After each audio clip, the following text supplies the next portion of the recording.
¿Por qué los judíos no creemos en Jesús? No ha reconstruido el templo, no ha reunido a todos los judíos en Israel, no ha traído la paz mundial y no ha enseñado la palabra del Eterno, del Dios, a la humanidad. La gente se cree que eso lo pone en la Escritura. Este hombre nunca estuvo en Jerusalén, pero para casi 100.000 judíos es el Mesías. ¿Por qué? Yo hice esta pregunta y me dijeron, porque es uno de los nuestros. ¡Wow! ¡Qué argumento teológico tan profundo! Hay una obsesión enfermiza contra Yeshua, cuando Yeshua es la gloria de Israel. ¿Por qué yo creo que Yeshua es el Mesías? Pues, Rabino Mijael, un placer otra vez por aquí.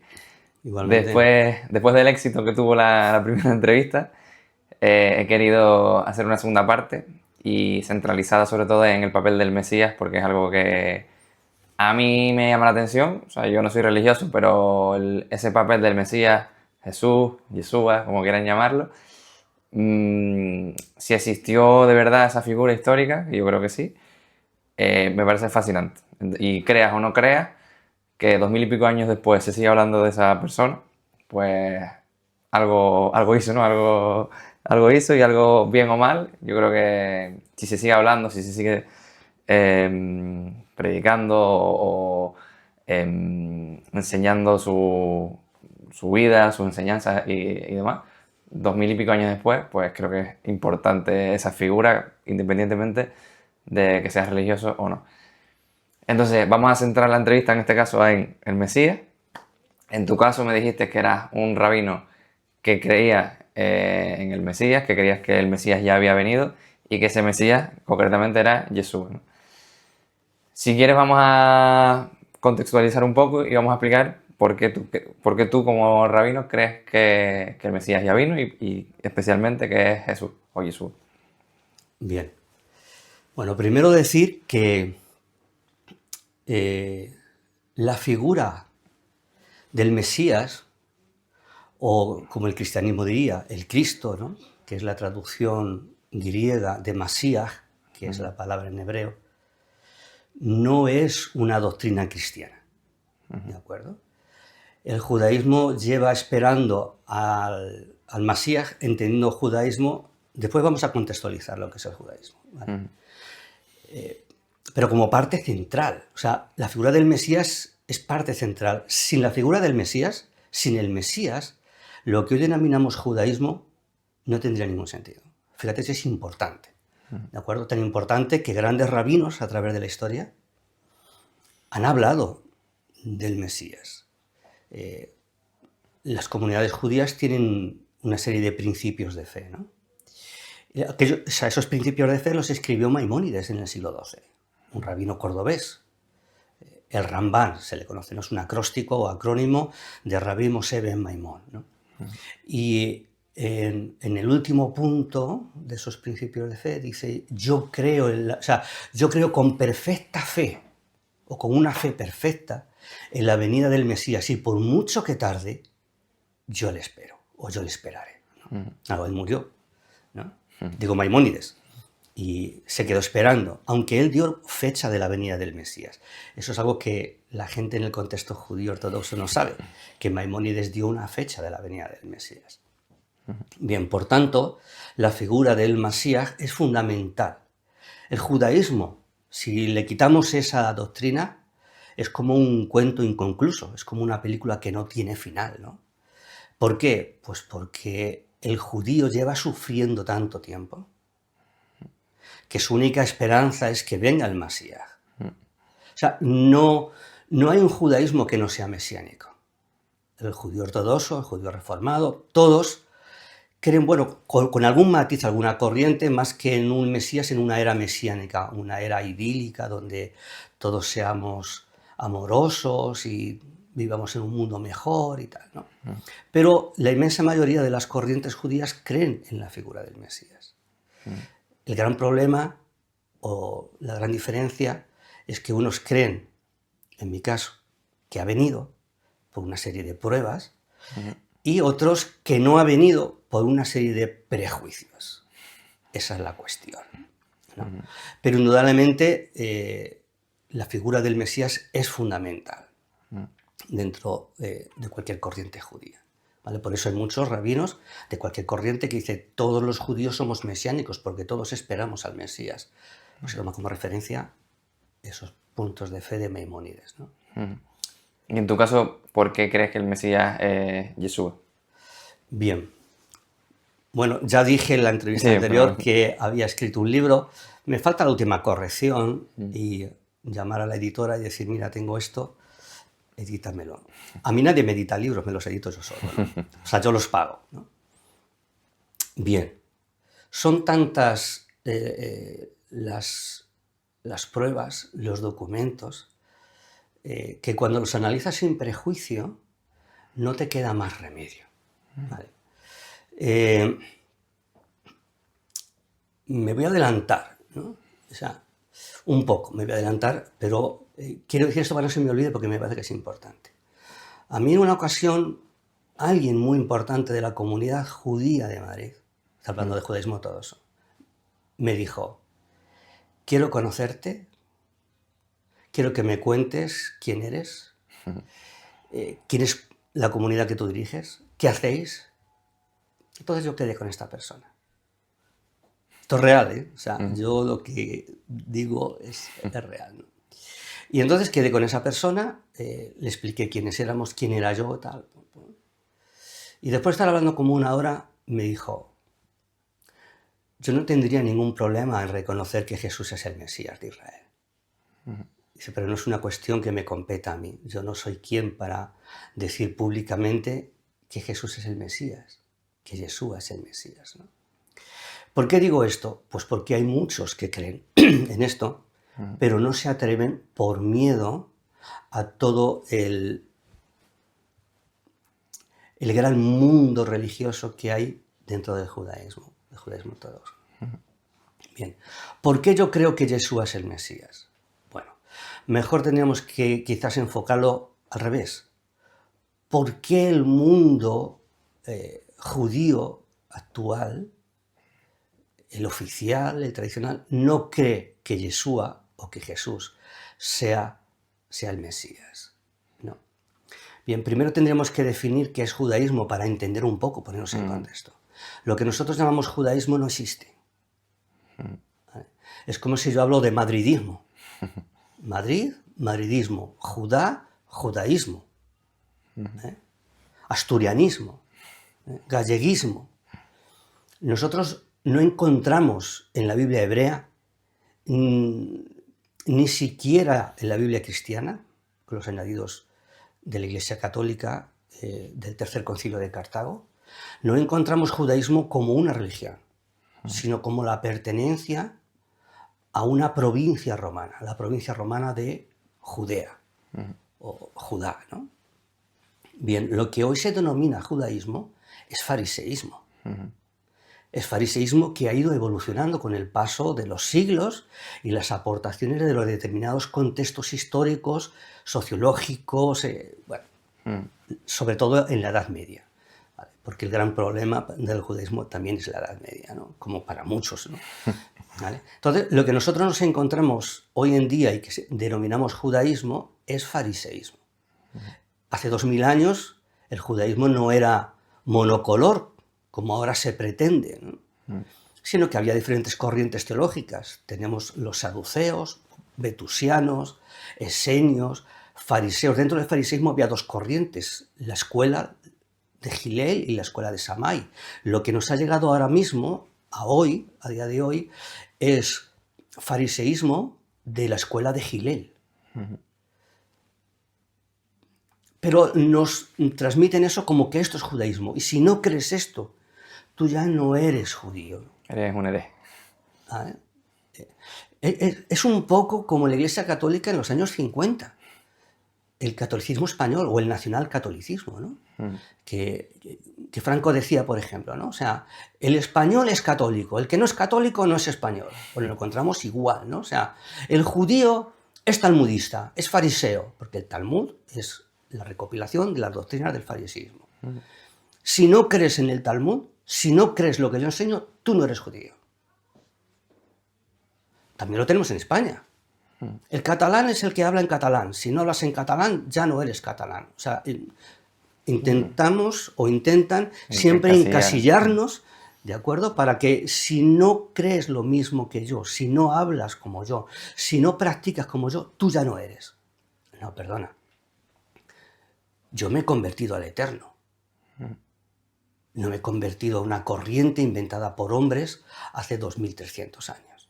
Yo creo que nadie nace judío, cristiano Claro, o católico. claro. Tú naces pues, del lugar de donde naciste. Tenemos ejemplos de niños que nacieron judíos y en la Shoah, en el Holocausto, fueron dados a familias para que los protegiesen y fueron educados como católicos y hoy en día no saben ni quiénes eran sus padres. Bueno, hay una historia famosa en Polonia de una mujer que escondía a los niños, que las actas las escondió en una lata, en la tierra, en un jardín, y por eso se supieron quiénes eran los niños, pero bueno, son historias esas que hay tantas y tantas, ¿no? Entonces, ¿por qué yo creo que Yeshua es el Mesías? Bueno, mejor dicho, como te decía, ¿por qué la gente farisea no cree que Yeshua sea el Mesías? Mira, hoy se enseñan 4 puntos. Supongo que lo habrás visto por internet. ¿Por qué hay artículos, ¿no? del diario Aurora que salen a Islatino y tal, ¿no? ¿Por qué los judíos no creemos en Jesús? Porque no ha cumplido 4 cosas fundamentales importantes, ¿no? No ha reconstruido el templo, dicen, ¿no? No ha reunido a todos los judíos en Israel. No ha traído la paz mundial y no ha enseñado la palabra del Eterno, del Dios, a la humanidad. Claro, la gente se cree que eso lo pone en la Escritura. No lo pone en la Escritura. Eso lo escribió Maimónides en el tratado Mishneh Torah y en la sección Reyes y Guerras, ¿no? Entonces, él escribió eso, y como el judaísmo de hoy en día tiene a Maimónides como si casi fuese Mosé, Maimónides, Rashi, bueno, pues son referentes teológicos para el judaísmo fariseo actual. Estamos hablando de un documento de la Edad Media, ¿de acuerdo? 1000 años después de la asistencia del Mesías. Claro, ¿vale? Entonces, claro, si yo me quedase en Maimónides, si nos quedásemos en Maimónides, ¿qué ocurre con todo lo que se escribió anteriormente? Porque oficialmente el Talmud es Torah oral. Claro, pero Maimónides no escribió en el Talmud. Maimónides era un talmudista, un hombre como otro cualquiera, que cometió errores como otro cualquiera. Ya he dicho al principio que Maimónides dio la fecha de la venida del Mesías. Es más, casi un contemporáneo de él, Abraham Abulafia, dijo: yo soy el Mesías. Contemporáneo con el que escribió el Zohar, la Biblia de los cabalistas. Hemos tenido más de 10 personas dentro del judaísmo tradicional que se han definido como Mesías o les han reconocido como Mesías, ¿vale? Y estos personajes, ninguno ha cumplido ninguno de esos 4 puntos. Mira, este es Menachem Mendel. ¿Se ve ahí bien? Sí. Bien. Aquí pone Mosías, porque es Askenasí, han puesto Mosías en vez de Masías, pues los Askenasí pronuncian la A como siempre, ¿no? Y la S la comen, la se va, ¿no? Entonces, aquí pone Masías. Bien, dice, ¿esto qué es? Bueno, esto es una de los millones de tarjetas que circulan por Jerusalén. Esto lo hay también en tamaño póster, llenando las calles de Jerusalén. Y banderas amarillas con una corona, que es el símbolo de Jabal Lubavitch. Hay casi 100.000 personas dentro del judaísmo hasídico que dicen que este hombre es el Mesías. Entonces, que me digan que el judaísmo espera al Mesías, ¿quién? Porque el último Mesías oficialmente es este. Digo oficialmente porque hay casi 100.000 personas. Hace unos años surgió otro personaje, ¿no? Que decían que sí era el Mesías porque decían que se sabía el Talmud de memoria, ¿no? O sea, bueno. Bien. ¿Qué rabinos, qué Mesías del siglo XVII, del siglo XIII, del siglo XII, del siglo XX han cumplido uno solo de estos puntos. Este hombre nunca pisó Israel, nunca estuvo en Jerusalén, pero para casi 100.000 judíos este hombre es el Mesías. ¿Por qué? Yo hice esta pregunta y me dijeron, porque es uno de los nuestros. ¡Wow! ¡Qué argumento teológico tan profundo! Como es de los míos, no tiene que cumplir ninguno de esos puntos. ¿Por qué? Porque parece ser que esos 4 puntos fueron escritos para que se pudiese desechar a Yeshua.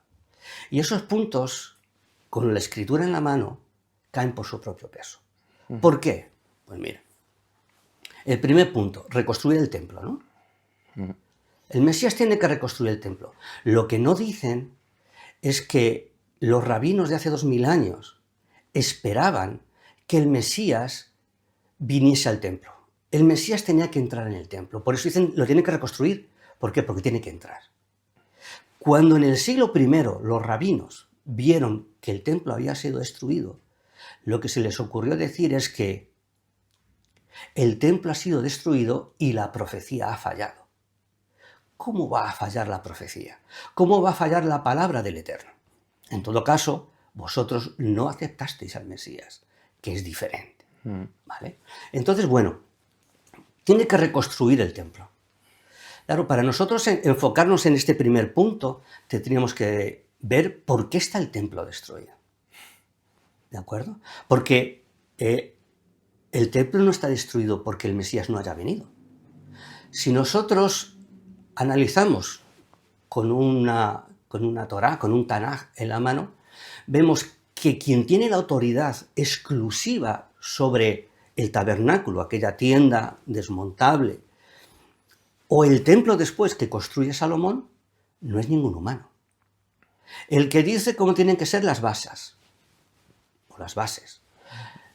las columnas, las telas, las argollas, todo, absolutamente todo, es el Eterno. Le dice a Mosé, tenéis que hacerlo así.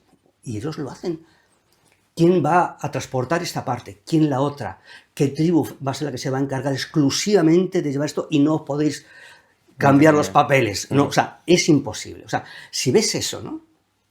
Si ves que David dice, ¿cómo es posible que yo viva en un palacio y el arca de la alianza esté en una tienda desmontable?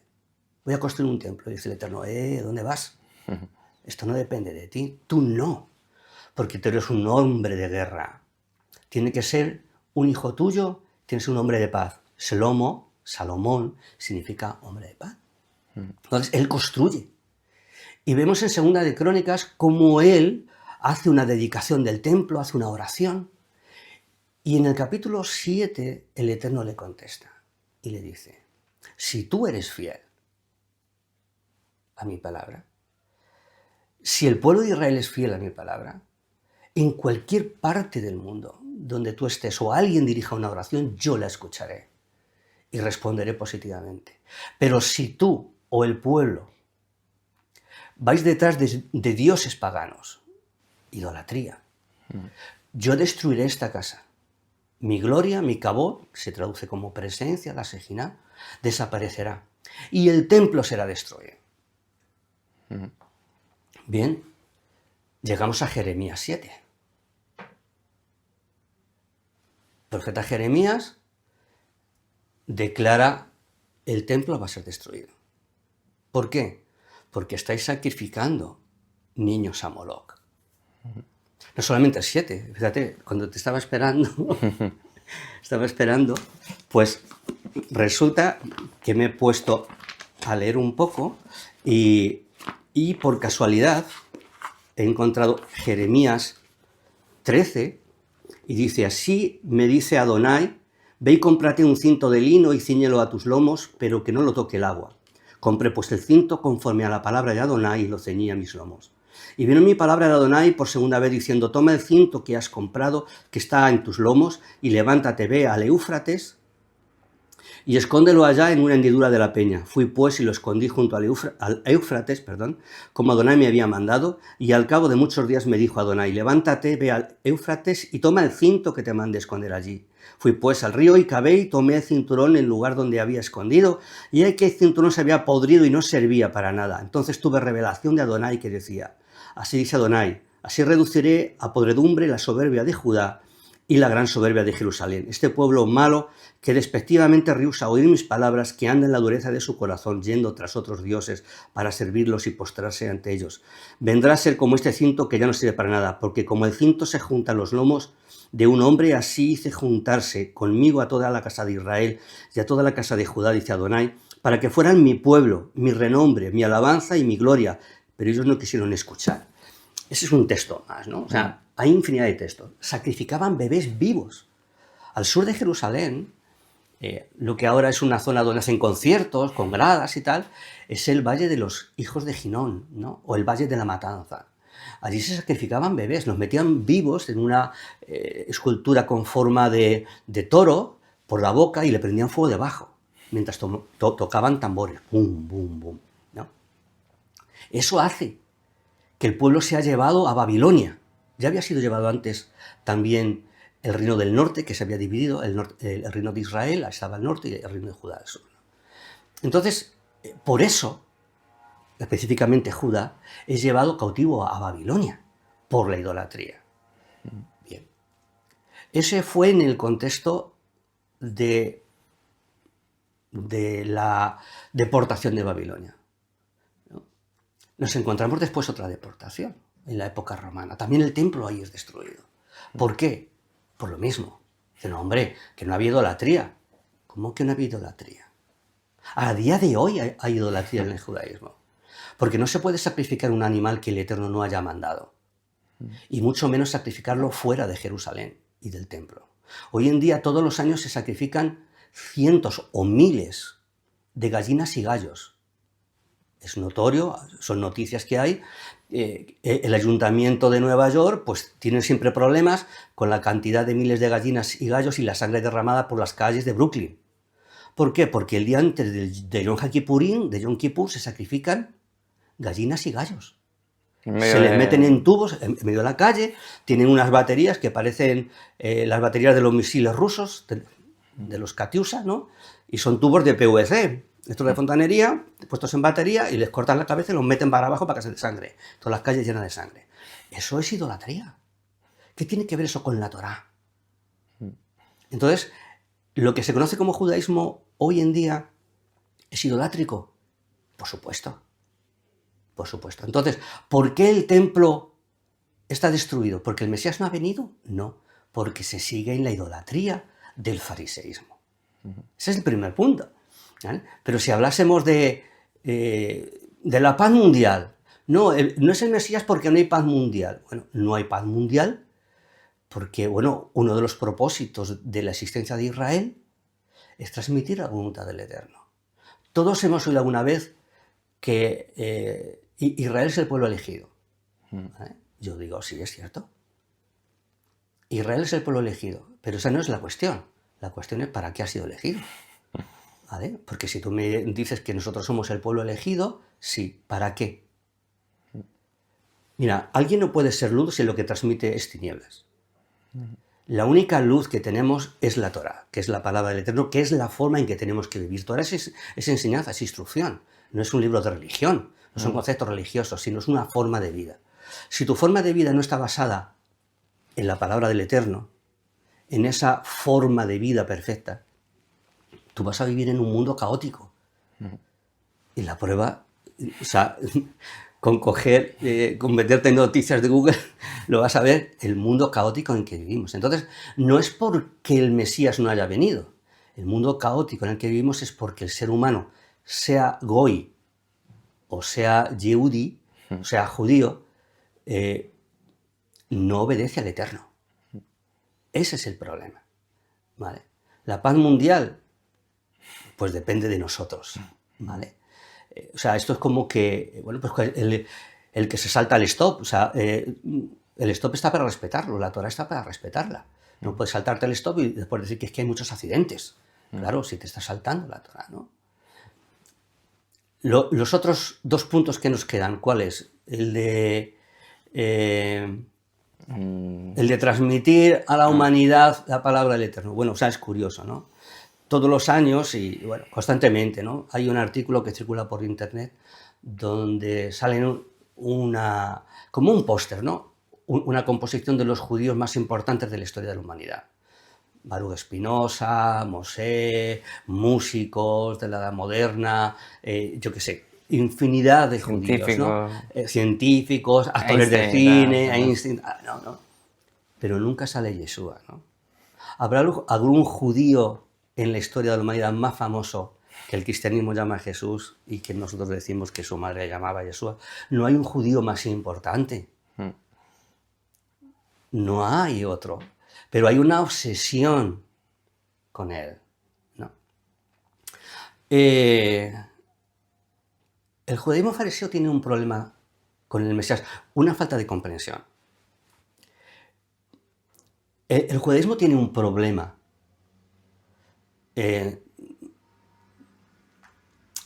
con Yeshua. Mira, actualmente existe una doctrina de que hay dos Mesías. No sé si en tu búsqueda de información has encontrado con que se dice que hay un Mesías Ben Yosef o Ben Efraín, ¿no? Bueno, y otro Ben David, ¿no? Y bueno, pues cambió un poco los roles de cada uno. Uno se decía que moría, el otro que vencía, que reinaba. ¿Y sabes por qué surgen las dos figuras de dos Mesías? Porque ellos se acercaban a Isaías 53 y decían, ¿cómo es posible que el siervo sufriente, que este siervo, el siervo de Adonai, muera por los pecados de sus hermanos, pero luego viva eternamente? Sus días son hasta el fin, ¿no? ¿Cómo puede morir y cómo puede reinar para siempre? Entonces dijeron, son dos diferentes, ¿no?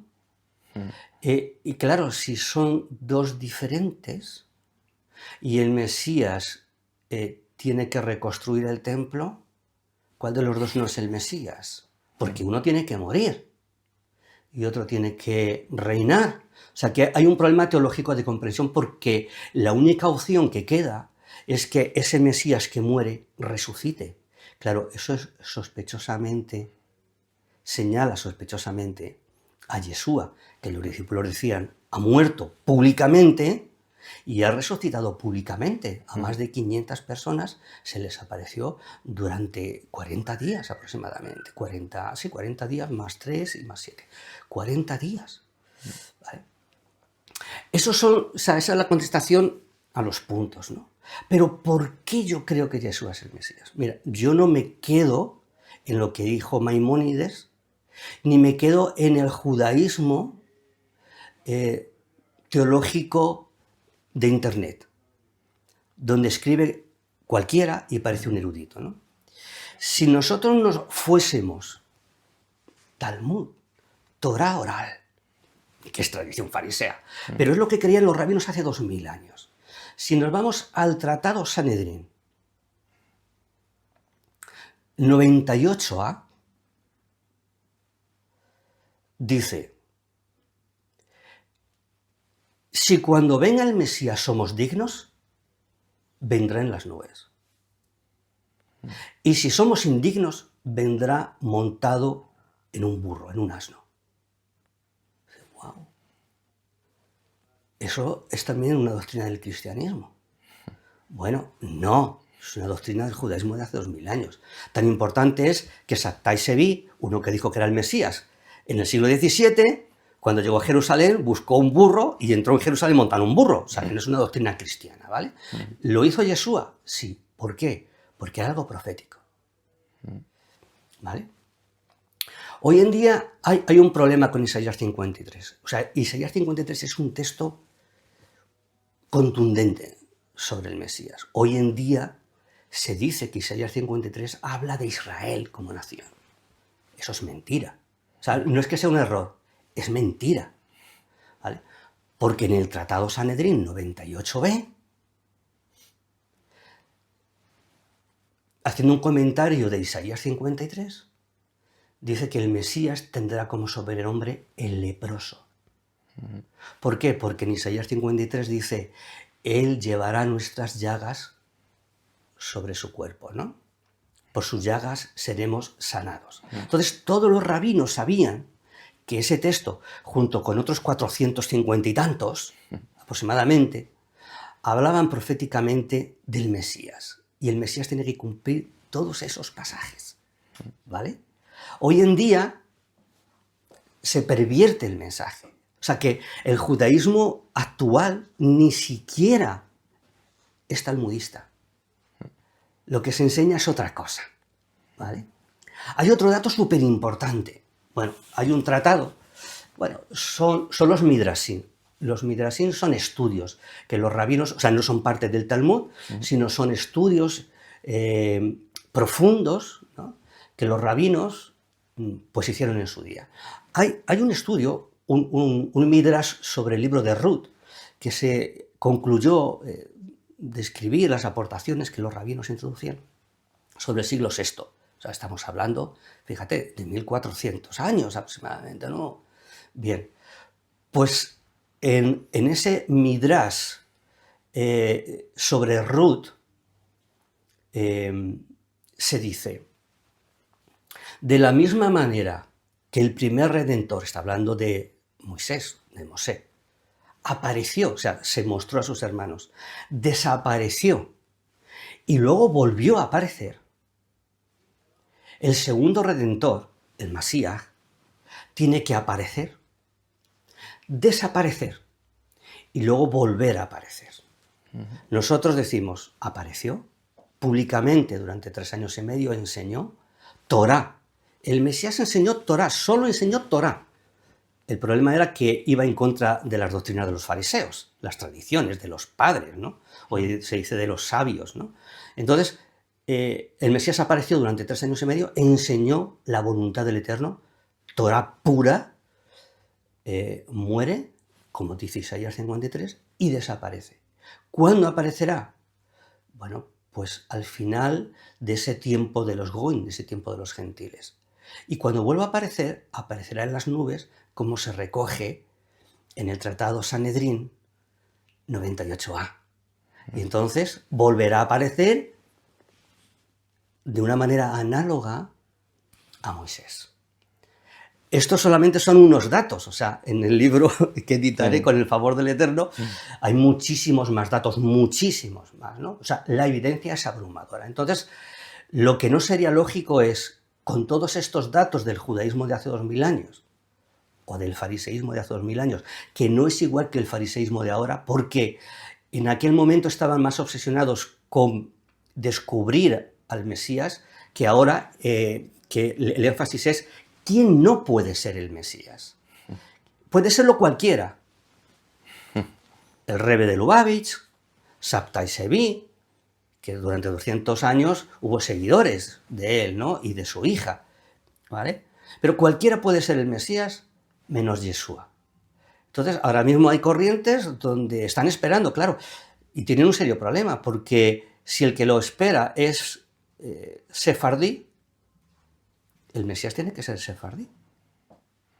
Si es de Chabad Lubavitch, tiene que ser de Chabad Lubavitch. Entonces tienen un problema hasta entre ellos, porque no van a reconocer a alguien que no sea de su cuerda, que no sea de su grupo, de su secta.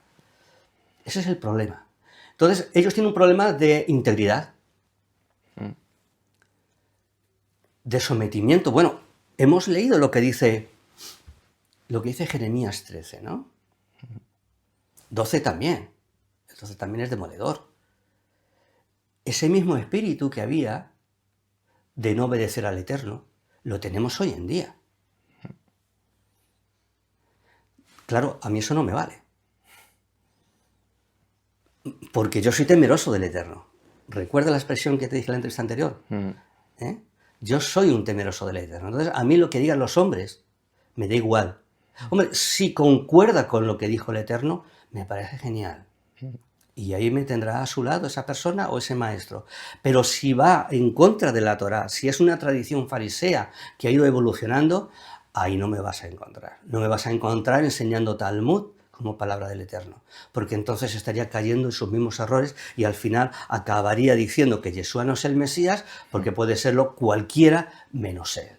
A mí me llama la atención tanto odio que hay hacia el Mesías, desde el judaísmo, desde la época en la que existió que lo mataron, hasta hoy en día he visto vídeos que van por Jerusalén preguntando a judíos ortodoxos, ¿qué opinas de Jesús? De Yeshua.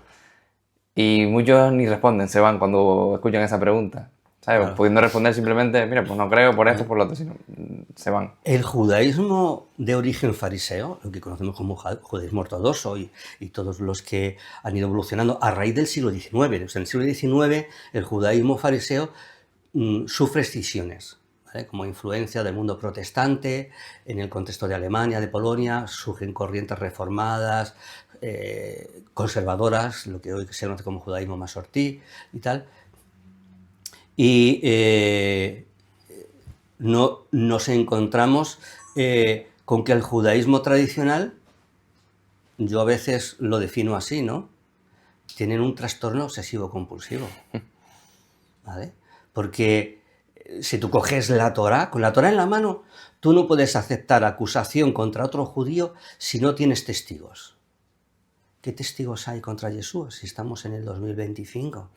Entonces, con la Torá en la mano, tú no puedes desechar a un hermano tuyo ni decir que es un hijo de ramera, como dice el Talmud, o que se está cociendo por la eternidad en una suerte asquerosa de excrementos y semen, ¿no? Junto con Balán y con los generales del Imperio Romano, ¿no? Con Tito, etc., ¿no? Entonces, o sea, hay una obsesión enfermiza contra Yeshua, cuando Yeshua es la gloria de Israel.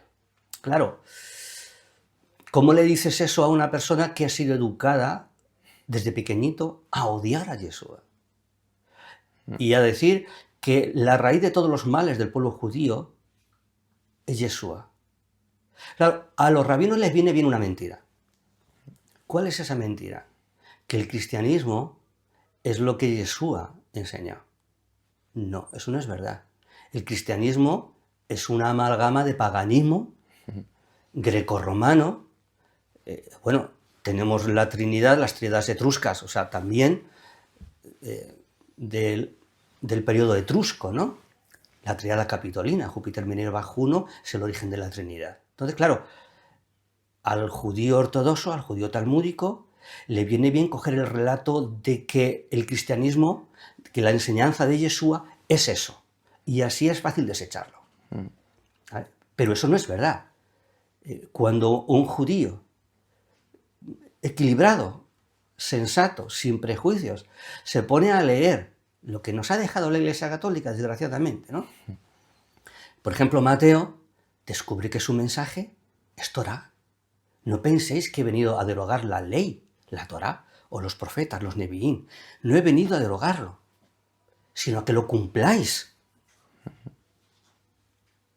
Es más, es tan importante el mensaje que el final de ese discurso, que está hecho al lado del lago Tiberíades, se ha manipulado por el cristianismo, ¿no? Y dice, Mateo 7:23, dice, muchos vendrán en aquel tiempo y dirán, en tu nombre hemos hecho milagros y hemos expulsado demonios, y bueno, dice, no os conozco.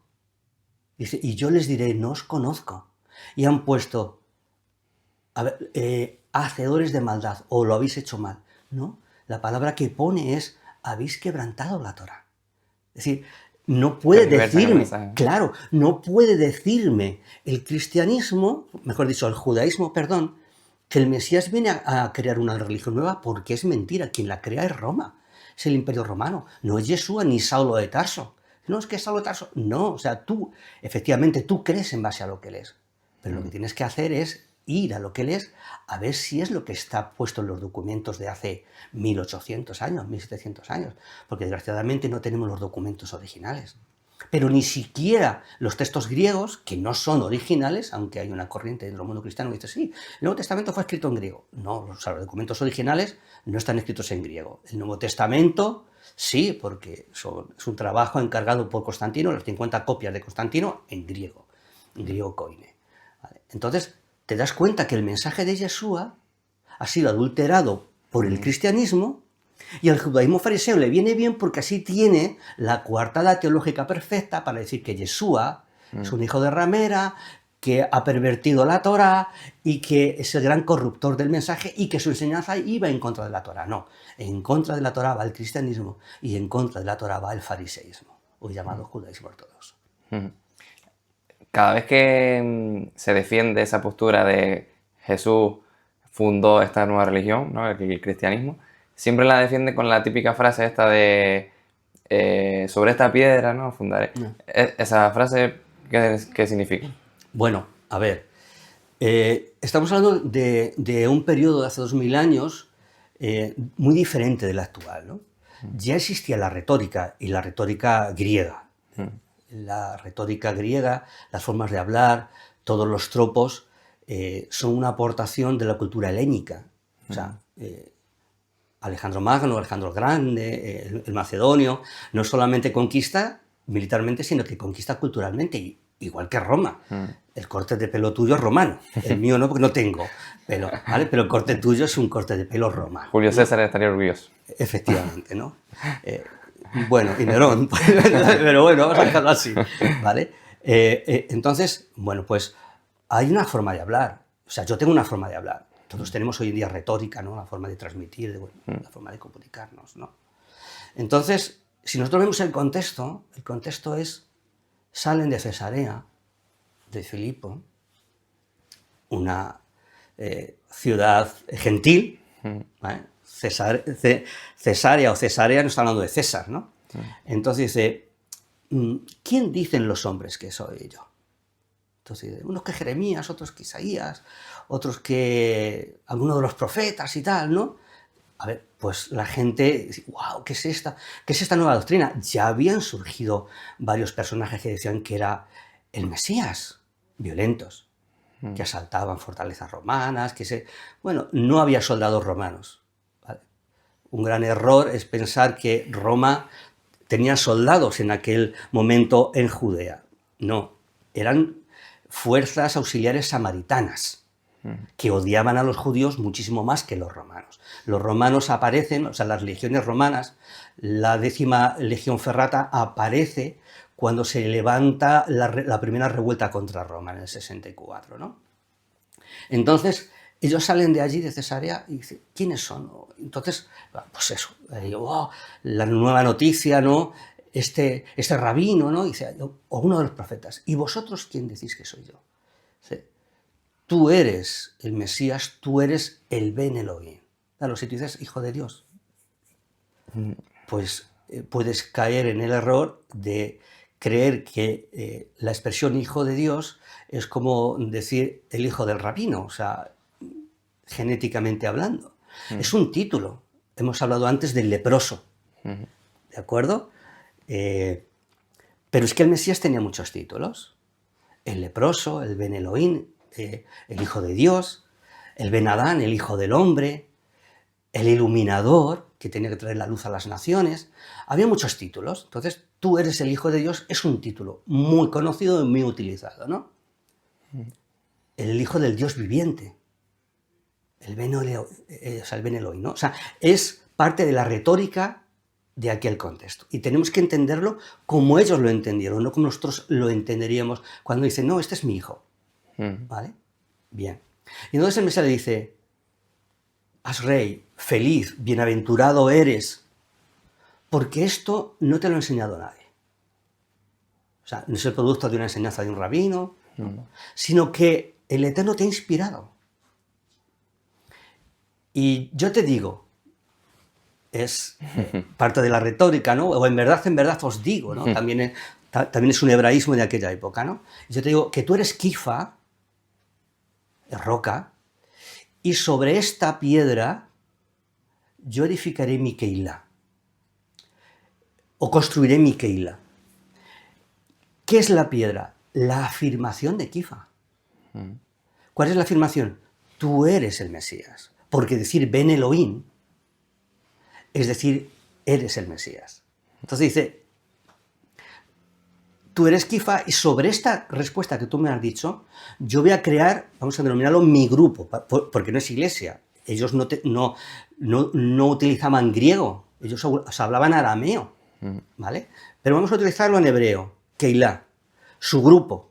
todos los rabinos tenían un grupo, a los que enseñaban oraciones, doctrinas, prácticas. Cuando al Mesías le dicen, maestros, rabino o maestro, enséñanos a orar, eso es una mala traducción. ¿Cómo un judío va a decir, enséñanos a orar? O sea, si llevas orando ya 1500 años. Enséñanos una oración porque todos los grandes rabinos, maestros, enseñaban oraciones peculiares, específicas de cada grupo, ¿no? Entonces, mi grupo, mi gente, los que me siguen, mis talmidín, mis discípulos, tendrán como cimiento que yo soy el Mesías, que es la respuesta de Kifa. Eso es lo que significa. Se interpreta un mensaje de tantos años. Claro, es que si tú lo interpretas fuera del contexto judío de la época, no tiene ningún sentido. Lo tomas literal a día de hoy. Claro. O sea, estarías cayendo, como se cae tantas veces en el mundo religioso, en un anacronismo. Porque tú no puedes entender algo que fue escrito hace 2000 años con tu cultura o con tu idioma. La gente no investiga. El idioma original no lo tenemos en arameo, efectivamente. Pero es que ni siquiera las Biblias... O sea, nosotros tenemos un problema con las Biblias. La gente se cree que la Biblia... Bueno, yo tengo aquí una Biblia que no existe ya, ¿no? Que es la nueva... o sea, la tercera edición de la Biblia textual. No existe, ¿no? Porque es peligrosa. Por eso no la han vuelto a editar hace ya muchos años, ¿no? Pero si nosotros cogemos cualquier Biblia, nos damos cuenta, nos tenemos que dar cuenta, si somos objetivos, que no son traducciones, son versiones. Hasta el Jumás, esa Biblia hebrea, en un solo tomo, con comentarios de los grandes rabinos, en porciones para la lectura semanal, es una versión. Tú te vas al texto hebreo, normalmente en una cara tienes texto en hebreo y el otro en castellano, en el caso del Jumás que nosotros podemos utilizar, y te das cuenta que muchas veces lo que están haciendo es versionar conforme al fariseísmo lo que está escrito en hebreo, pero no es así. En el mundo cristiano, ¿qué han hecho? Han cogido esa versión farisea y la han introducido en el Nuevo Testamento, porque ¿qué cristiano sabe hoy hebreo? ¿Y arameo? ¿Y contexto cultural? ¿Contexto histórico? Muy pocos.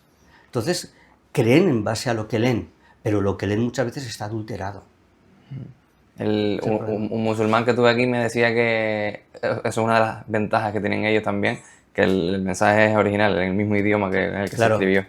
Entonces es una de las cosas que ellos también tienen. Claro, pero ellos también tienen eruditos que traducen y que manipulan. Sí. ¿Vale? O sea, los teólogos del Islam, por eso también hay corrientes dentro del Islam, ¿no? Nosotros tenemos el griego del Nuevo Testamento, pero no es el mismo que el griego de hoy en día. De hecho, hay muchísimas expresiones que están en el Nuevo Testamento que no sabe nadie lo que significan, ¿vale? Porque estamos hablando de un idioma que hace muchísimo tiempo que no se utiliza. Entonces, creen. O sea, que aún así, claro, incluso, fíjate, o sea, el gran problema que tiene el mundo protestante, el Nuevo Testamento. El Nuevo Testamento griego que tiene el mundo protestante, pero no solamente el protestante español, sino también el anglosajón. La versión del Rey Jaime, ¿no? La King James, o la Reina Valera, o la portuguesa, ¿no? La versión de Ferrera de Almeida. Todas provienen de un texto que Desiderio Erasmo de Rotterdam hizo a su capricho, cogiendo de aquí y de allá, y nos dejó una versión griega del Nuevo Testamento, conforme a él le parecía. Entonces, claro, cuando te encuentras con una versión crítica, te dice, este texto no existe antiguamente. En los documentos más antiguos no existe este texto, y estamos hablando de versos completos, de palabras que han sido cambiadas, añadidas. ¿Para qué? Para estructurar una doctrina religiosa. ¿Lo ha hecho el cristianismo? Sí. ¿Y el judaísmo? También. El judaísmo fariseo ha introducido muchísimos cambios en la Biblia hebrea. Claro, por eso no te queda más remedio que investigar. Porque te das cuenta que lo que he leído en Jeremías 13 sigue totalmente en vigor. El hombre corrompe el mensaje del Eterno desde hace miles de años. ¿Te puedes fiar de los hombres? No. ¿Te puedes fiar del Talmud? No. ¿Te puedes fiar del Nuevo Testamento? No. Siempre tienes que estar escudriñando, siempre tienes que estar investigando, viendo los contextos, como te decía antes, geográfico, histórico, político, cultural, todos los contextos, porque si no, te engañan. Te engañan. En el caso de los evangelios, también entiendo que se ha tergiversado el mensaje o se ha mantenido un poco más original. Mira, es notorio, porque hay documentos de Eusebio, uno de los llamados padres de la Iglesia, en donde dice: he estado en la biblioteca de Cesarea, hay otros que hablan de Alepo, y allí me han enseñado el Evangelio a los hebreos. Dice que es el Evangelio de Mateo en hebreo, en escritura aramea. O sea, los caracteres son los mismos en el hebreo y en el arameo, pero la pronunciación es diferente. Sea como el portugués y el castellano. Se escriben igual, alguna variante, pero no tienen el mismo significado, ¿no? Nosotros decimos calle y rúa, ¿no? Pues en hebreo es ben y en arameo es bar, ¿no? De ahí Bar Kokhba o Bartolomé. Y ay, se me dio la pregunta de 50.000. Los evangelios. Ah, sí. Y entonces dice: he visto el Evangelio de Mateo en hebreo. Claro, no es el que tenemos es el Mateo canónico, que es el que decidió Roma, que iba a entrar a formar parte de esos 27 documentos que forman el Nuevo Testamento. ¿Vale? Entonces, hay expresiones, hay versos, hay enseñanzas, había en aquel Mateo hebreo, que no tenemos hoy en día. ¿Cómo sabemos? Pues que existía por los comentarios. Nos han dejado literatura, ¿vale? Te pongo un poco un ejemplo, ¿no? O sea, cuando uno quiere hacer una investigación genealógica, que ha sido mi caso, pues me he encontrado con un problema, el problema de la guerra civil. Se quemaron archivos y archivos y archivos con documentos originales, ¿vale? Pero ya en el siglo XIX, 1800, 1700, 1600, hubo gente que hizo estudios genealógicos. No conservaron una fotocopia, porque no existía, ese es el problema de los anacronismos, pero sí hicieron croquis, hicieron árboles genealógicos, tomaron datos y los plasmaron en libros. Esos libros sí están. Entonces, esto es un poco igual, ¿no? Entonces, hay muchas citas que él vio y que plasmó en sus traducciones, porque dice: yo he traducido esos documentos, ¿vale? Hoy en día en el cristianismo se dice: no, el primer evangelio es el de Marcos. ¿Por qué? Porque les viene bien. El que más les gusta es Juan, porque es totalmente judiófobo, ¿vale? Los judíos son los malos en el evangelio de Juan. Y todos eran judíos, no religiosamente hablando, sino en el contexto de una zona geográfica, un topónimo, ¿vale? Entonces, ¿nos podemos fiar? No. No te puedes fiar de nada de la Biblia. ¿Cómo? O sea, un rabino diciendo no te puedes fiar. A ver, claro que yo puedo decirte el dogma. Toda la Biblia es infalible desde Génesis a Apocalipsis, o toda la Biblia hebrea, y ha sido transmitida palabra por palabra, cada trazo, Pero eso es mentira. Cuando tú estudias, cuando tú analizas, te das cuenta que los rabinos, o sea, mejor dicho, vamos a ser más fieles, ¿no? Que los soferín, que los escribas, introdujeron variantes, oficialmente 18. ¿Por qué? Porque entendían ellos que lo que estaba escrito era blasfemo, porque había expresiones antropomórficas. Entonces, ¿cómo vamos a aceptar que el Eterno se arrepienta? No se puede arrepentir, ¿vale? No, ¿por qué no enseñas mejor a comprender que a modificar el texto?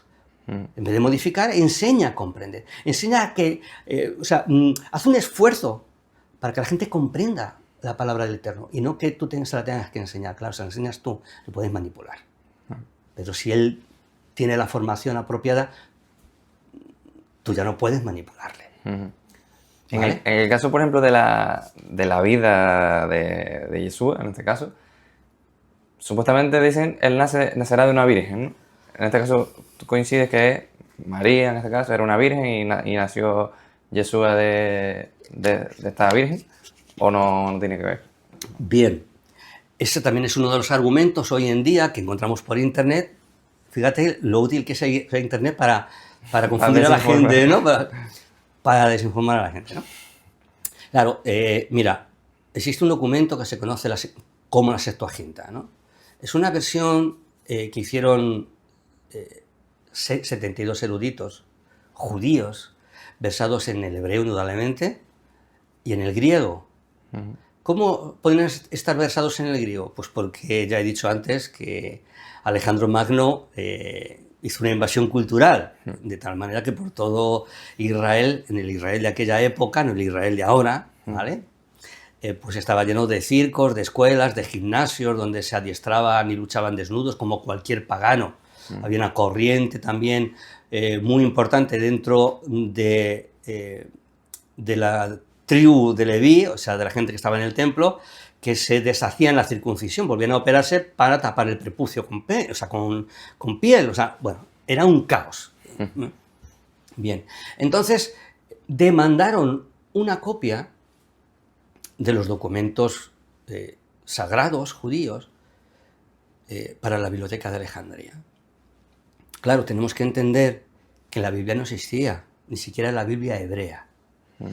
Hace 2000 años, los textos sagrados o las Sagradas Escrituras que nos encontramos en la carta de Saulo de Tarso a Timoteo, o cuando Saulo de Tarso se defiende ante el procurador Félix, él hace referencia a la ley y los profetas, Torá y Neviín. ¿Vale? Entonces ellos traducen la Torá y los Neviín originalmente para la Biblioteca de Alejandría. Claro, y allí se encuentra que se traduce Isaías al griego para la biblioteca. ¿Qué palabra utilizaron? Una palabra griega que sin lugar a dudas significa mujer joven y virgen. Nos dicen que es Parteno, bueno, ya hemos dicho que el griego a veces, bueno, joven, una muchachita joven y virgen. ¿Vale?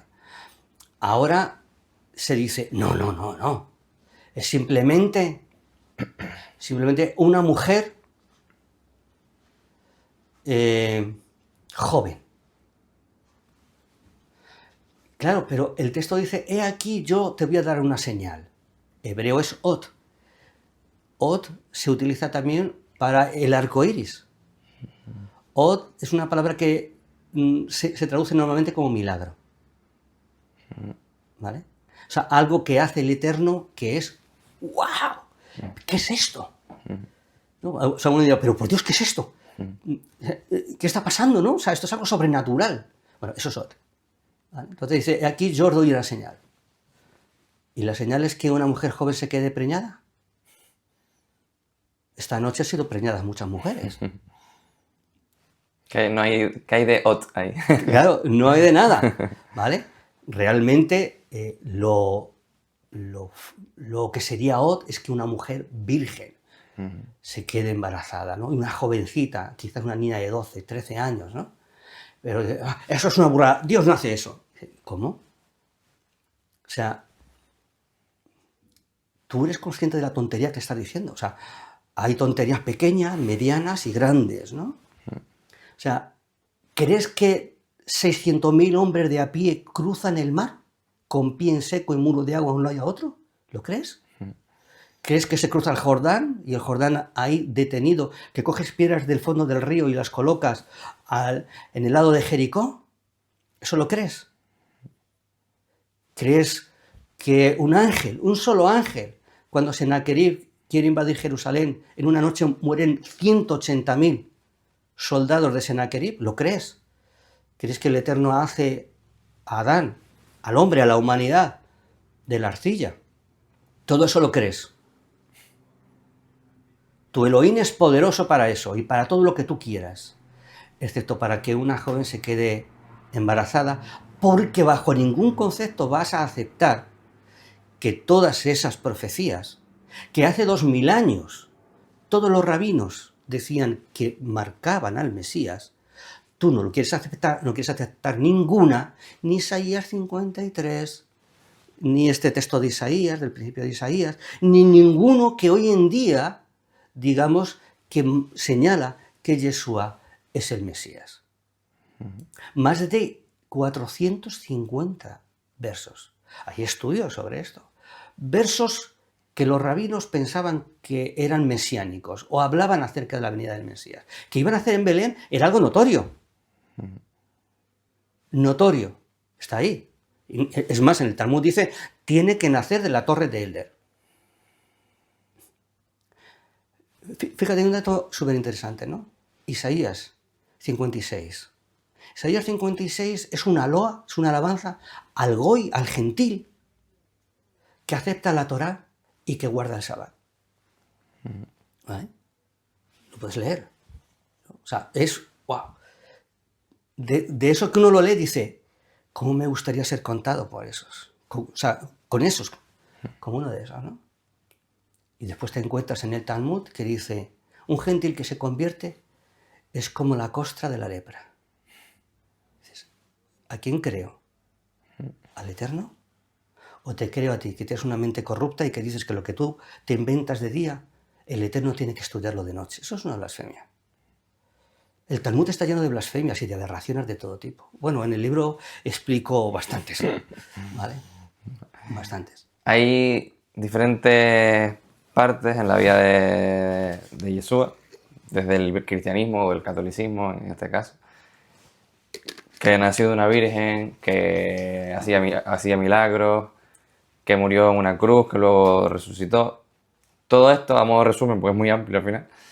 ¿En qué parte tú, si coincides en todo esto, en que eso pasó en su vida, o hay cosas que no? A ver... O que pasaron, pero no pasaron como las cuentas? Bien, mira, hay un texto muy importante. A ver, yo siempre te estoy hablando desde la mirada, desde el ángulo judío, ¿vale? No cristiano. ¿Vale? Yo no soy cristiano, ¿eh? Y ya alguno estará descolocado otra vez. No soy cristiano porque no tengo doctrinas cristianas. Todo lo que estamos hablando son... O sea, el judaísmo de hace 2000 años, ¿no? Bien.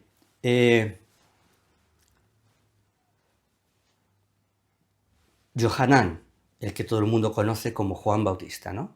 Un judío extremista, un judío radical, un personaje muy trascendente y, bueno, con un perfil increíble, ¿no? Para hacérselo. Está preso en el castillo, en la fortaleza de Maqueronte, metido en un pozo bajo tierra, y ahí comía, ahí le echaban, ahí defecaba, hasta que lo sacan para cortarle la cabeza, ¿no? Y claro, él tiene una crisis teológica.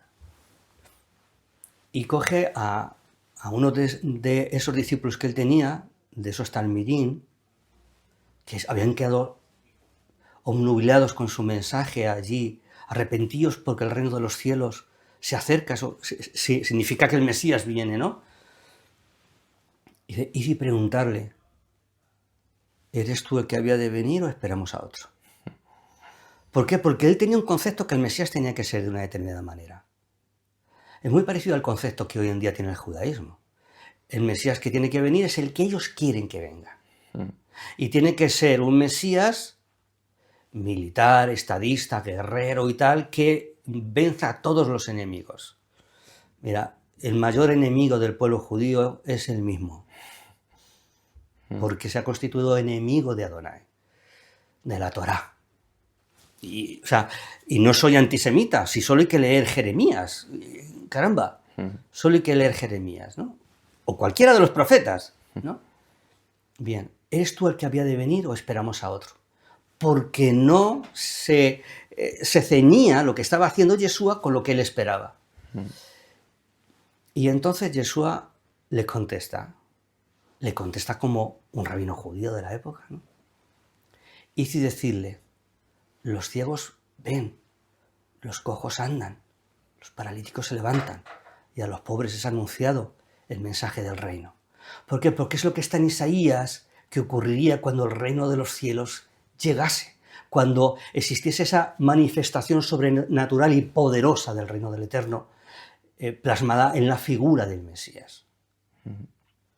Todo lo que el Mesías hizo es lo que tenía que hacer el Mesías. ¿Qué no creo? Pues la aportación del paganismo. El Mesías es un hombre. un mero hombre, como dice el judaísmo actual, el judaísmo ortodoxo, talmúdico, ¿vale? El judaísmo talmúdico dice, el Mesías es un mero hombre. No, un mero hombre no puede hacer lo que la Torá o lo que el Tanaj dice que tiene que hacer el Mesías. Un mero hombre no puede hacer la voluntad del Eterno, ¿vale? Un mero hombre no puede redimir. En una ocasión me dijeron eso. Un hombre no puede redimir a otro hombre. Dije, es cierto, pero ¿y las gallinas que sacrificáis en Yom Kippur? Sí. ¿Vale? Y ahí ya no supo qué decirme, ¿no? Un mero hombre no puede redimir a otro hombre, no puede salvar a la humanidad, no puede redimir al pueblo de Israel. Entonces, un mero hombre no es, pero tampoco es un dios. No hay dioses. No hay varios dioses, no hay 3, ni 25.828. No existe. Solo hay un Elohim. Plural, pero porque nos habla de intensidad. Es un majestático Elohim cuando se refiere al Eterno. ¿Vale? Entonces, yo creo lo que la Torá dice del Mesías, incluso lo que el Nuevo Testamento, llamado Nuevo Testamento, y yo no lo llamo de otras maneras, hebraizándolo, porque es como darle coartada o darle veracidad, ¿no? El Nuevo Testamento es el Nuevo Testamento porque la Iglesia Católica lo compiló y le llamó Nuevo Testamento, ¿vale? Bueno, pues ya está, pues Nuevo Testamento, ¿vale? Entonces, yo no creo que sea un Dios, porque no hay dioses. No, la Trinidad es un aporte pagano. Tú quitas a Roma de la ecuación, de la historia. Si tuviésemos una esponja de esas que quita los rayazos de los rayajos de los niños en la pared, ¿no? Que le dan la esponja mágica y quita. Si tuviésemos eso y le diésemos al Imperio Romano y desapareciese la Trinidad. ¿Vale? Es la gran corrupción del mensaje. Entonces, ¿quién es Yeshua? ¿Quién es el Mesías? El Mesías es el Mesías. Es una creación específica del Eterno. Nos guste o no, porque seamos trinitarios. Bueno, o sea, cada uno escoge lo que quiere, ¿vale? Pero si nosotros analizamos de una manera objetiva, bueno, pues eso hay que desecharlo. Entonces, pues yo digo que no soy cristiano, porque el cristianismo se basa en la Trinidad. En cualquier artículo que podemos encontrar en Internet, o sea, el fundamento del cristianismo es que Jesús es Dios. No, Yeshua es el Mesías. No, pero es que aquí dice, no, perdona, tú estás interpretando de una determinada manera porque te han viciado en tu comprensión. El Padre y yo uno somos. Claro, ¿qué significa eso? ¿Que son el mismo? No, que hay unidad de criterio. Una esposa y un esposo. Y nosotros tenemos una misma mente o un mismo corazón, un mismo interés cuando educamos a nuestros hijos. ¿Qué significa? Sí, somos dos individuos que... Claro, no, porque el texto dice, se unirá a su mujer y será una sola carne. Y entonces están pegados como siameses y van al servicio a hacer pis uno al lado del otro. No, hombre, vamos a ver, no podemos dejar que nos manipulen de esa manera. Por eso digo que si quitamos a Roma de la ecuación, nos queda judaísmo de hace 2000 años. No nos queda paganismo. La aportación de Roma es paganismo, igual que la aportación de Babilonia. Hablamos de la ponzoña babilónica, el libro este, ¿no? Entonces, bueno, pues igual que hay una ponzoña babilónica, hay una ponzoña romana. Es tan trascendente la de Babilonia que a Roma se la llama la Gran Babilonia, o Babilonia la Grande, o sea que, para que nos hagamos una idea. Entonces, si quitamos todo eso, nos queda Torá. Y eso es lo importante. Porque conoceremos la verdad, como dijo Yeshua, ¿no? O sea, si vosotros permanecéis en mí, seréis, o en mis enseñanzas, la Torá. Seréis verdaderamente mis discípulos. Y conoceréis la verdad. Y la verdad os hará libres. La verdad liberta, la mentira esclaviza. Sea cualquier tipo de mentira, la mentira esclaviza. Y sobre todo la religiosa, que te bloquea mentalmente para comprender la voluntad del Eterno. Ayer hablaba con unas personas, ¿no? El cristianismo habla mucho de evangelio, ¿no? Hace un momento pues, me has preguntado de evangelios, ¿no? Y la gente piensa que evangelios son 4 libros. Bueno, es una palabra griega que significa mensaje, ¿no? La buena nueva, un mensaje nuevo, ¿no? Una gran noticia. Caramba, pero ¿cuál es la gran noticia? ¿Cuál es el mensaje del Mesías? Y para mí es importante los testigos, por formación profesional, ¿no? Para mí es importante los testigos. Aquellas personas que lo han visionado, lo han oído, ¿no? Y para mí, por tanto, es importante Kifa, Pedro. Hay dos documentos que se llaman Primera de Pedro y Segunda de Pedro. Si nosotros nos vamos a la Primera de Pedro, primer capítulo, al final, creo que son 24 versos, me parece. Es curioso que él dice que una persona es regenerada por la Torá, por la palabra del Eterno. Dice, no, la palabra del Eterno es el Evangelio. No, mira, déjate de tonterías que el Evangelio, los Evangelios no estaban escritos, ¿no? Siempre es con los anacronismos, ¿no? Que son una herramienta perfecta para confundir a la gente. Dice que marchítase la flor, bueno, utiliza retórica, dice, pero la palabra de Adonai permanece para siempre. Dice, y este es el mensaje del Evangelio. ¿Cuál es el mensaje del Evangelio? Que la Torá es eterna, que permanece para siempre. Fíjate qué trascendente, ¿no? Y el cristianismo te dice, no, la Torá ya no sirve. Ahora tenemos el Nuevo Testamento. ¿El Nuevo Testamento qué es? ¿Es una gran caja bonita sin contenido dentro? ¿Es un gran regalo, pero solamente lo importante es el papel y el lazo? ¿Y qué hay dentro? ¿Cuál es el mensaje de Yeshua? El mensaje de Yeshua lo lea un judío o lo lea un cristiano, que es el mismo, si no tiene prejuicios doctrinales, teológicos, dogmáticos, va a ver que es la Torá. Porque el Mesías viene a decirnos, a los fariseos, seguís tradiciones humanas y vosotros lo que tenéis que hacer es obedecer al Eterno. Si se hubiese hecho caso, el mundo en que vivimos era pluscuamperfecto. Yo, para ir cerrando, Sí. me llama la atención pensar, por ejemplo, si Yeshua estuviera hoy aquí y viera todo lo que has hecho, ¿no? En su nombre en la Iglesia Católica, por ejemplo, todas esas iglesias, esas reliquias que hay, tesoros, esa jerarquía de curas, obispos, cardenales, todo eso, ¿se reconocería en esa iglesia? ¿Estaría orgulloso de todo eso? Sería una buena pregunta si lo tuviéramos delante. ¿Tú qué crees, Sergio? Yo creo que no. No, indudablemente no tiene nada que ver. Yeshua, por supuesto, conocía perfectamente las aberraciones babilónicas, a día de hoy. O sea, en la Torá está escrito, no pronunciarás dioses paganos. Ahí tienes en el calendario hebreo un mes que es un dios babilónico, ¿no? Empieza por T y acaba por Z, ¿vale? Tenemos prácticas de fiestas paganas. Purim es una fiesta pagana a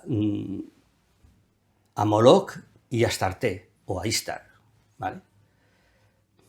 En la época del Mesías, pues no se habían producido todavía doctrinas, circunstancias, situaciones, contextos históricos que surgieron después. Aunque él advirtió, ¿no?, de la destrucción de Jerusalén, más tarde que sería el templo destruido. Incluso hay profecías sobre que muchos aparentarán hablar en mi nombre, pero lo corromperán todo.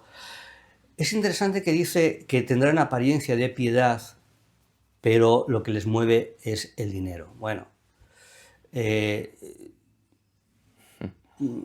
contrasta eso con la forma de vida austera de Yeshua y sus talmidín, de sus discípulos. Y mira, no solamente la Iglesia Católica, o sea, el Vaticano, no sé si está en el Vaticano y no está en el Vaticano, ¿vale? Y puedes ver lo pobre que es el Vaticano, ¿no? O puedes fijarte en telepredicadores que viajan en avión y en coches impresionantes. Y bueno, es la manipulación, es utilizar la necesidad que tienen las personas, la necesidad de espiritualidad, para enriquecerse a costa de los incautos. Eso lo tienes ahí, ¿no? Entonces, ¿qué tiene que ver eso con Yeshua? Nada.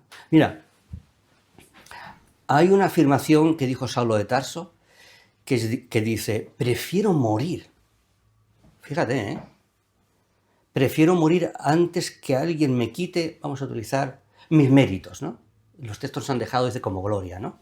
Bueno, mis méritos. Y es que de día y de noche he trabajado con mis manos para no ser carga a nadie.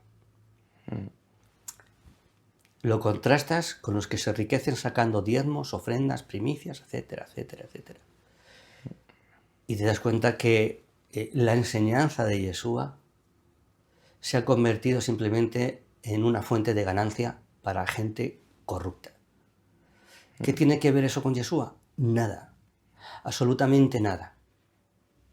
Es muy fácil utilizar el nombre de la cruz, hemos ido matando Claro, la gente tiene hambre, por así decirlo. ¿Vale? La gente, el ser humano, necesita, antes hablábamos fuera de cámara antes de comenzar, ¿no? La gente busca algo que llene su vida, ¿no? La religión no lo hace, pero cuando tú encuentras que hay un mensaje del Eterno para ti, eso está en la Torá. Cuando hay un mensaje del Mesías para ti, con su palabra, con la Torá, pues te llena, satisface tu hambre, tu inquietud. Pero la religión... Yo escuché una vez a un predicador hace ya más de 30 años que decía, mira, si en una iglesia, charlando en un coche, dice, si en una iglesia los hijos del pastor pueden ir a estudiar a la universidad, donde no pueden ir los hijos de los feligreses, ese está engañándolos. Y en el fondo es así, ¿vale? ¿Por qué? Pues porque los discípulos del Mesías tienen que ser los primeros en servir, los primeros en esforzarse, los primeros en sacrificarse. Está escrito, entre los gobernantes de las naciones veis que se enseñorean, entre vosotros no será así. El que quiera ser mayor de vosotros será vuestro servidor. ¿A quién he sacado yo dinero? Yo no vivo yo no vivo mi fe para sacar dinero. Yo tengo mi profesión, mis profesiones, he tenido profesiones distintas. Pero para mí, si yo recibiese dinero por lo que yo hago, por lo que yo enseño, yo estaría pisoteando el mensaje del Mesías. Y antes prefiero morir que perder la vida. Pues, Mijael, un placer. Otra vez, espero que esta segunda parte, pues, cosas que habían quedado en el tintero en la primera, o cosas que no, porque el Mesías lo tocamos en una parte de la entrevista nada más. Pero el 90% de los comentarios era del Mesías, así que por eso lo enfocamos así esta vez. Y nada, espero que sea un éxito también. Bueno, Esperamos a los comentarios a ver qué opina la gente, qué críticas hacen. Ya sabes que estoy a vuestra disposición para este tema o para otro tema, lo que queráis. Y a ver si próximamente hacemos otra parte o un debate con alguien religioso también. A vuestra disposición siempre. Pues un placer y muchas gracias. Salón a todos. Bendiciones.